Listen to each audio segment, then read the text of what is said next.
And అందరికీ నేను మీ cinema పిచ్చోడు యూట్యూబ్ ఛానల్ అందరూ సబ్స్క్రైబ్ చేసుకొని బెల్ ఐకాన్ ఆన్ చేసి పెట్టుకొని ఫర్దర్ వీడియోస్ మిస్ అవ్వకుండా. చాలా మంది చూస్తున్నారు బట్ సబ్స్క్రైబ్ చేసుకోవడం, so please try to subscribe అండి. కొంచెం ఛానల్ సపోర్ట్ చేయండి, థ్యాంక్ యూ. సో మనం డైరెక్ట్ వీడియోలోకి వెళ్ళిపోదాం. మీరు ఆల్రెడీ తమిళ చూసే ఉంటారు. మహారాష్ట్ర పూణేలోని లోహగఢ్ ఫోర్ట్ మర్డర్ కేసు అసలు ఎలా జరిగింది ఏంటి అనేది వీడియోలో పూర్తి డీటెయిల్స్ తెలుసుకునే ప్రయత్నం చేద్దాం షార్ట్ కట్ లో. అయితే కేతన్ అగర్వాల్ ఇతను ఒక పూణేలోని రియల్ ఎస్టేట్ వ్యాపార కుటుంబానికి చెందిన వ్యక్తి. ఇతనికి 26 సంవత్సరాలు అంట భయ్య. దాదాపు 600 కోట్ల ఆస్తి, ఒకే ఒక వారసుడు, 2 ప్రైవేట్ జెట్లు. ఇతని కుటుంబ సభ్యులు ఫిబ్రవరి 2026 సియా గోయల్ అనే ఒక అమ్మాయితోటి నిశ్చితార్థం అయితే చేశారంట. అయితే సియా గోయల్ అనే అమ్మాయికి కేతన్ అగర్వాల్ పెళ్లి చేసుకోవడం ఏ మాత్రం ఇష్టం లేదంట. కారణం సియా గోయల్ అనే అమ్మాయి ఆల్రెడీ చేతన్ చౌదరి అనే వేరే అబ్బాయితో లవ్ లో ఉండటం. అయితే సింపుల్ గా నాకు ఈ పెళ్లి ఇష్టం లేదని ఆపేసే ఆప్షన్ ఉన్నా ఆ అమ్మాయి ఆప్షన్ తీసుకోవాలి. తన బాయ్ ఫ్రెండ్ చేతన్ చౌదరితో కలిసి కేతన్ అగర్వాల్ చంపే ప్లానింగ్ అయితే చేసింది. అయితే May 31 కేతన్ అగర్వాల్ ని లోహగఢ్ ఫోర్ట్ కి ట్రెక్కింగ్ అని చెప్పి తీసుకెళ్లిందంట భయ. లోహగఢ్ ఫోర్ట్ లో 2 సార్లు మర్డర్ అటెంప్ట్ అయితే చేసిందంట. కేతన్ తనని పెళ్లి చేసుకోబోతున్న అమ్మాయి తనని చంపబోతుందని రియలైజ్ కాలేకపోయాడంట భయ. అనుకోకుండా జరిగిన ఇన్సిడెంట్స్ అని చెప్పి తను లైట్ తీసుకున్నాడు.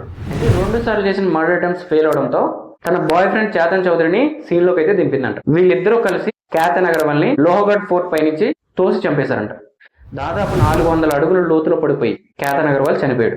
కేతన్ అగర్వాల్ చనిపోయిన కొద్ది నిమిషాలకి Siya Goyal Ketan Agarwal family members call చేసి మీ అబ్బాయి ఫోటో షూట్ చేసుకుంటూ కాల్ జారి లోయలో పడిపోయి చనిపోయాడు అనేది చెప్పిందంట. అయితే పోలీసులు ఇన్వెస్టిగేషన్ చేస్తూ లోహగఢ్ ఫోర్ట్ కి సంబంధించి సీసీటీవీ ఫుటేజ్ చూస్తే ఒక వ్యక్తి 33 డిగ్రీల ఎండలో, అంత వేడిలో కూడా హుడీ వేసుకొని ఫేస్ మాస్క్ వేసుకొని తిరగడం పోలీసులు గుర్తించారంట. అసలు ఈ వ్యక్తి ఎవరు ఏంటి, ఎంత ఎండలో హుడీ వేసుకొని తిరగాల్సిన అవసరం ఏముందని చెప్పి ఆ వ్యక్తిని ట్రేస్ చేసి స్టేషన్ కి పిలిచి విచారిస్తే తను తడబడుతూ కంగారు పడుతూ మాట్లాడడంతో పోలీసులు అనుమానించారంట భయ. అతని WhatsApp history, call history check చేస్తే సియా గోయల్ తో మాట్లాడినట్టు, సియా గోయల్ తో చాట్ చేస్తున్నట్టు, వీరిద్దరూ ప్రేమలో ఉన్నట్టు పోలీసుల ఆధారాలు అయితే తీయడం జరిగిందంట. సియా గోయల్ తన బాయ్ ఫ్రెండ్ చేతన్ చౌదరి ఇద్దరు కలిసి ప్రీ ప్లాన్డ్ గా కేతన్ అగర్వాల్ ని చంపేసినట్టు పోలీసులు గుర్తించారంట భయ. నవంబర్ 2026 సియా గోయల్ కి కేతన్ అగర్వాల్ కి పెళ్లి జరగాల్సి ఉందంట. దాదాపు 17 కోట్ల రూపాయలను ఖర్చు చేసి పెళ్లికి సంబంధించి అరేంజ్మెంట్స్ అయితే కేతన్ అగర్వాల్ కుటుంబ సభ్యులు అయితే చేశారంట. సియా గోయల్ కి సంబంధించి ఇన్స్టాగ్రామ్ లో వీడియోస్ కానీ ఫొటోస్ కానీ చూస్తే అమ్మాయికి పెళ్లి ఇష్టం లేదన్న డౌట్ అయితే ఎవరికి కలగట్ల. కేతన్ అగర్వాల్ అమ్మాయిని పూర్తిగా ప్రేమించాడు, నమ్మాడు. నిజంగా చాలా బాధ అనిపిస్తుంది ఆ వీడియోలు చూస్తుంటే. తన అమ్మాయికి ప్రపోజ్ చేస్తున్న వీడియోస్ కానీ చాలా హ్యాపీగా ఉంది. సియా గోయల్ తన బాయ్ ఫ్రెండ్ చేతన్ చౌదరితో కలిసి కేతన్ అగర్వాల్ ని మర్డర్ చేసిందని తెలిసినా కూడా, ఇన్వెస్టిగేషన్ లో తేలినా కూడా సియా గోయల్ సపోర్ట్ చేస్తూ కూడా కొంతమంది మాట్లాడుతున్నారు. తను ప్రేమించిన అబ్బాయి కోసం 600 కోట్ల రూపాయల ఆస్తి, 2 ప్రైవేట్ జెట్లని తన ప్రేమించిన అబ్బాయి కోసం వదిలేసిందంట.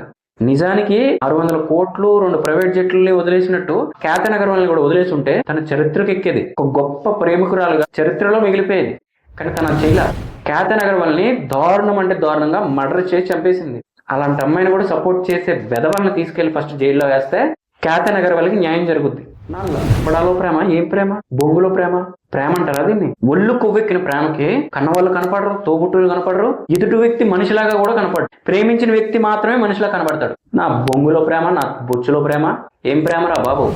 ప్రేమిస్తుంది అని ఒకే ఒక కారణంతో ఆ పెంట మొహం దానికోసం కన్నవాళ్ళని వదిలేస్తాం. మన తల్లిదండ్రులు ఏ పరిస్థితుల్లోనే ఉండి వాళ్ళని అన్యాయంగా నిర్దాక్షిణ్యంగా వదిలేసి ప్రేమించిన ఆ పెంట మొహం దాని కోసం లేచిపోయి వెళ్ళిపోతాం. ప్రేమించిన వాడి కోసం, ఆ తెడ్డి మొహం గడి కోసం చిన్నప్పటి నుంచి పెంచి పోషించిన తల్లిదండ్రులను వదిలేస్తారు, అమ్మాయిలు తోడబుట్టిన అక్క చెల్లెలను వదిలేస్తారు, బరి తెగించి బతుకుతారు అనమాట. వీళ్ళ స్వార్థానికి లేచిపోయి పెళ్లిళ్ళు చేసేసుకోవాలి. ప్రేమ అనుకోవాలా దాన్ని, తేట అనుకోవాలా? ప్రేమించిన ప్రతి పెంట మొహం తెడ్డు మొహం ఉండవడం గొప్ప వీర ప్రేమికుల్లో ఫీల్ అయిపోతారు. వీళ్ళే లైలా మజ్నులు, వీళ్ళే పారు దేవదాసులు, వీళ్ళే షాజహాన్లు, ముంతాజులు, వీళ్ళే. నా బొచ్చులో ప్రేమ, ఏం ప్రేమరా బాబు? చేతనైతే అమ్మ బాబులతో బతకండి రా, చేతనైతే అక్క చెల్లెల కోసం బతకండి. అంతేగాని లేచిపోయి పెళ్లిళ్ళు చేసుకొని తల్లిదండ్రులను వదిలేసి నీతులు చెప్పకండి, శుద్ధ పూజల్లాగా డ్రామాలు తప్పకండి. Thank you.